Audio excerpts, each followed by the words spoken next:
Hi everyone, my name is Marek Kiczkowiak and I'm a teacher, teacher trainer and materials writer.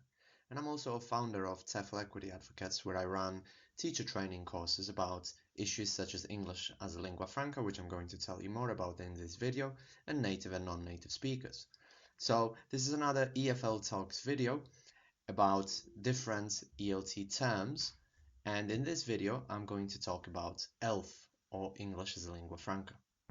I'm going to tell you a little bit more about what ELF is, how we can understand it, and briefly touch upon some of its implications for teaching, training, and materials writing. So let's start off by emphasizing that English is a global language. It is estimated that about 80% of the communication on the internet and all the information stored on our PCs, about 80% of that is in English. And interestingly, there is around 60 sovereign states in the world which have English as an official language. English is also the de facto official language of the EU, and it's almost the official language of science and international business. While there are about 400 million native English speakers in the world, most people who use English are actually non-native speakers.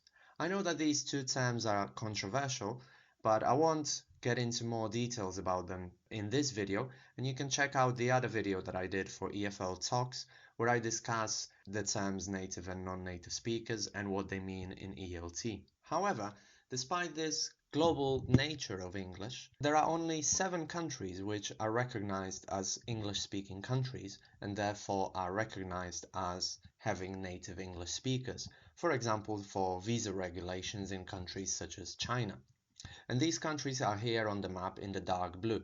So they are Canada, the US, the UK, Ireland, Australia, and New Zealand. South Africa is also on that list of native English-speaking countries, even though English is just one of numerous official languages in that country. So this has some very important implications for how traditionally we have viewed the English language, its users, and how we have been teaching it. Traditionally, the E in TESOL or ELT suggests that English belongs to the native speakers, and not just any native speakers, but the native speakers from the inner circle, so from those 7 countries that I mentioned in the previous slide. And as a result, the pronunciation that we teach is the native speaker target, preferably standard British English or general American English. Same goes for communication, the language models as well that we expose our learners to, most of the time, the native speaker models. When we teach culture in an ELT classroom, we teach the target culture, most of the time either American or British one. As a result, the ideal teacher has traditionally been seen as the native speaker. And the L1 background of the students or of the non-native teacher is seen as a hindrance, a problem that stops the student or the teacher from reaching the holy grail of native-like competence or proficiency. And as a result, the non-native student or the teacher is seen as a failed copy of the native speaker. So this is a traditional hierarchy of Englishes with the standard L1 English, the native speaker English at the very top, at the very pinnacle, probably with standard British and general American English at the very, very top, whereas the non-native speaker, the L2 Englishes, are at the very bottom. However, this is where ELF, or English as a lingua franca, comes in on the scene. And ELF is defined by Firth as a contact language between persons who share neither a common native tongue nor a common national culture, and for whom English is the chosen foreign language of communication. So, in other words, whenever 2 or more people who don't share the same native language communicate, and they communicate in English, they use English as a lingua franca. So to give you just one example, in the university where I'm teaching in the UK, most of the students don't actually come from Britain. So whenever they speak among each other, or with the British students, or with the teachers, or with me, what happens is that the way we use English is we use it as ELF, as English as a lingua franca. And as Jenkins points out, ELF is additionally acquired. This means that even if English is your first language, it doesn't necessarily mean that this gives you an advantage in an ELF communication setting, but you might find that you will have to adapt your English to this new requirement, to ELF. So if we take the ELF perspective and if we bear in mind the global nature of English, the standard hierarchy of Englishes that I've just showed you will need to be revisited and put on its head really, because what becomes important now is English for international use, English as a lingua franca, because this is how most of our students and most English users will use the language. They will use it in international settings to communicate both with native and non-native speakers. And this of course has some profound implications for ELT as a whole, for teaching, teacher training and materials writing. But before we discuss those, I want to first look at some of the most common misconceptions about ELF. So first, ELF is not a variety of English in the sense that British English or Indian English or Australian English are varieties of English. It is more an emerging phenomenon. It is a variable way of using English to achieve communicative aims. And ELF is not an interlanguage. That is, it is not learner's English full of mistakes. ELF can actually be a very successful way of communicating in English.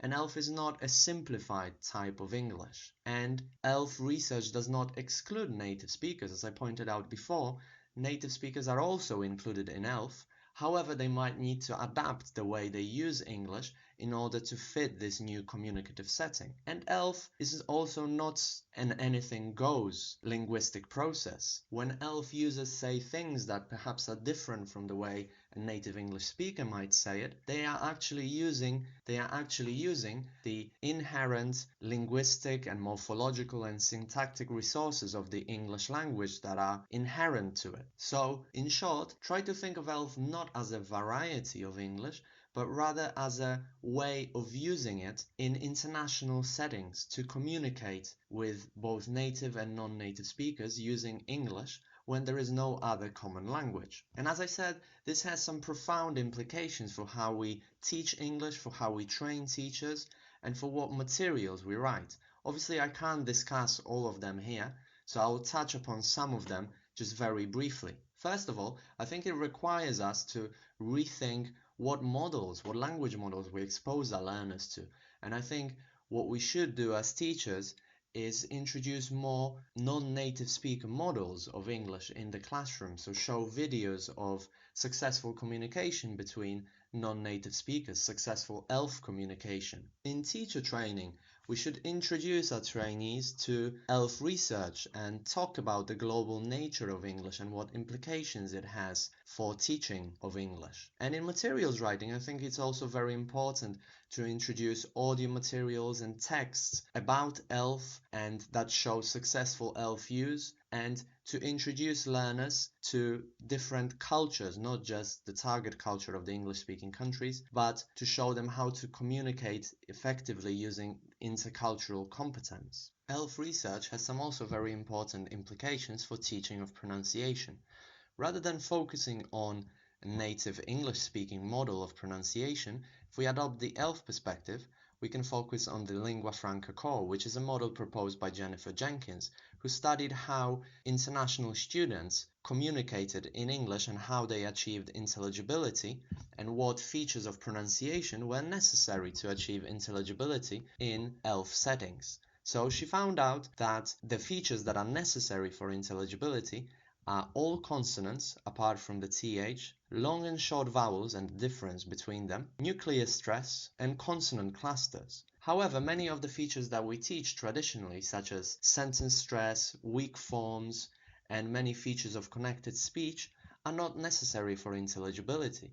In fact, they might hinder intelligibility, and there is a lot of evidence to show that using native English-speaking features of pronunciation in international contexts might actually cause difficulties for the listeners and might not lead to successful communication. So when we adopt the Lingua Franca core, we focus on intelligibility in international context rather than on imitating native English-speaking models. And L1 accent is no longer seen as a hindrance or as something that should be eradicated. In fact, some linguists such as David Gradle suggests that an L1 accent might be seen as a feature of identity and might help non-native speakers to identify themselves in international contexts. Just a very brief overview of what ELF is and what implications this new paradigm has for English language teaching, teacher training, and materials writing. And if you're interested in finding more about these issues, I run both face-to-face and online courses, and you can find out more about them on my website at teflequityadvocates.com/training courses, and the online courses are available on teflequitycourses.teachable.com. You can also send me an email if you're interested at info@teflequityadvocates.com, and I'm on Facebook and on Twitter, and you can get in touch there. So thanks a lot for listening, and thanks a lot again to Rob Howard and EFL Talks for giving me this opportunity to talk about ELF.